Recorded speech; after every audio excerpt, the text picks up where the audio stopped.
Farooqui classes में आप सबका बहुत बहुत स्वागत है। आज हम इंग्लिश के 3 ऐसे वर्ड्स को समझने वाले हैं जहां अक्सर लोग कंफ्यूज हो जाते हैं, हैज, हैव और हैड। तो चलिए सीधे पॉइंट पर आते हैं। कभी सोचा है कि ही हैज अ कार बोलना सही है या ही हैव अ कार? अगर ऐसा है तो आप अकेले नहीं हैं। ये एक बहुत ही कॉमन सवाल है और आज हम इसका जवाब ढूंढ कर ही रहेंगे। तो सबसे पहले बात करते हैं हैज की। ये प्रेजेंट टेंस में यूज होता है, पर हर किसी के साथ नहीं। तो फिर किसके साथ? चलिए देखते हैं। हैज का सीधा सा मतलब है या पास है। और जो सबसे जरूरी बात है ना, जो आपको याद रखनी है, वो ये है कि प्रेजेंट टेंस में आप इसे सिर्फ ही, शी, इट या किसी एक नाम के साथ ही यूज करते हैं। बस यही इसका मेन रूल है। अब जरा इस टेबल को देखिए, यहां ये रूल एकदम साफ हो जाता है। ध्यान दीजिए कैसे ही के साथ हैज, शी के साथ हैज और यहां तक कि जब कोई एक नाम हो जैसे दानियाल, तब भी हैज ही लगता है। सिंपल है ना?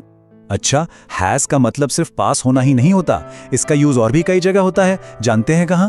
जैसे किसी की शक्ल सूरत बताने के लिए, ही हैज ब्राउन आईज, या फिर रिश्तों के बारे में बात करने के लिए, शी हैज 2 ब्रदर्स, और यहां तक कि बीमारी बताने के लिए भी, जैसे he has a headache.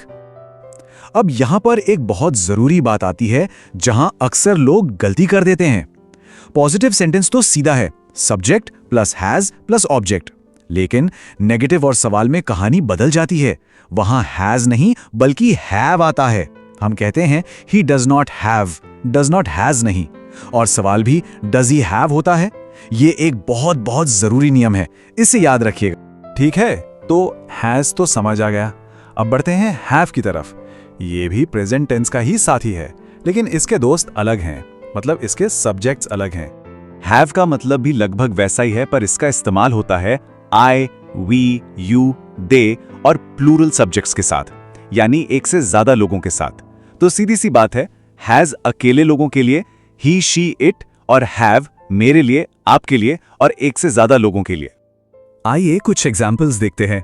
I have a car, we have a house, they have money.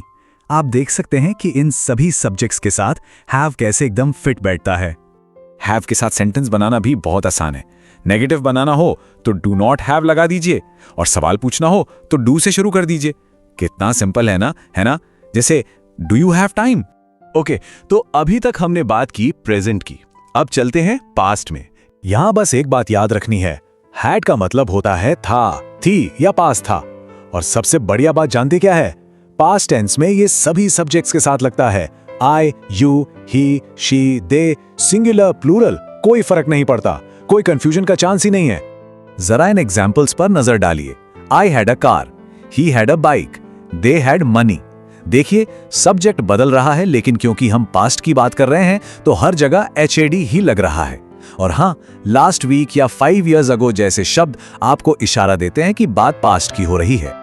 और हाँ, यहां भी वही पैटर्न है जो हमने हैज और हैव के साथ देखा था। जब आप नेगेटिव सेंटेंस बनाते हैं या सवाल पूछते हैं तो डिड का यूज होता है। और जैसे डू और डज के बाद हैव आता है, वैसे ही डिड के बाद भी हैव ही आता है, हैड नहीं। तो हम कहेंगे he did not have money और पूछेंगे did they have a house. बहुत बढ़िया, तो हमने तीनों को अलग अलग तो समझ लिया। अब टाइम है सबको एक साथ रखने का और कुछ ऐसे गोल्डन रूल्स देखने का जो आपको कभी कंफ्यूज नहीं होने देंगे। ये टेबल, ये एक तरह से पूरे लेसन का निचोड़ है। इसमें सब कुछ है, कौन सा टेंस, कौन सा सब्जेक्ट और नेगेटिव सवाल कैसे बनाएं। ये एक ऐसी स्लाइड है जिसका आप स्क्रीनशॉट ले सकते हैं। सिंपल है, हैज और हैव प्रेजेंट के लिए, हैड पास्ट के लिए। और याद रखिए, सवाल और नेगेटिव में हमेशा हैव। तो golden rule number 1, present tense में अगर सब्जेक्ट ही, शी, इट या कोई एक नाम है तो बस हैज लगा दो। Golden rule number 2, present tense में अगर सब्जेक्ट आई, वी, यू या दे है तो हैव का इस्तेमाल करो। गोल्डन रूल नंबर 3 और सबसे आसान, अगर बात पास की है तो सब्जेक्ट चाहे कोई भी हो हमेशा हैड ही आएगा। और ये रहा गोल्डन रूल नंबर 4, ये आपकी ज्यादातर गलतियों को खत्म कर देगा। डू, डज या डिड के बाद चाहे सेंटेंस नेगेटिव हो या सवाल, हमेशा, मैं फिर से कह रहा हूं, हमेशा हैव का ही इस्तेमाल होता है। Does he have? I did not have. चलो जी, अब रूल्स तो पता चल गए। अब बारी है इन्हें इस्तेमाल करने की। तैयार हैं अपनी नॉलेज को टेस्ट करने के लिए? Let's go. पहला सवाल, इस सेंटेंस में गलती ठीक कीजिए। He have a car. मैं आपको 1 सेकंड देता हूं। सोच लिया? बिल्कुल सही। ही के साथ प्रेजेंट में हैज लगता है, तो सही सेंटेंस है ही हैज अ कार। अगला सवाल, does he have a bike? ये थोड़ा ट्रिकी है। ये गलती बहुत कॉमन है, लेकिन अगर आपको हमारा गोल्डन रूल नंबर 4 याद है तो आपको पता होगा कि डज के बाद हमेशा हैव आता है। तो सही सवाल क्या होगा? Does he have a bike? चलिए, जाते जाते आपको याद रखने का एक बहुत ही आसान तरीका बताता हूं। बस ऐसे सोचिए, HAS मतलब एक इंसान, अभी। HAV मतलब मैं या एक से ज्यादा लोग, अभी। और HAD मतलब कोई भी इंसान, पहले। बस इन टिप्स को ध्यान में रखिए, थोड़ी प्रैक्टिस कीजिए और आप इन शब्दों के मास्टर बन जाएंगे।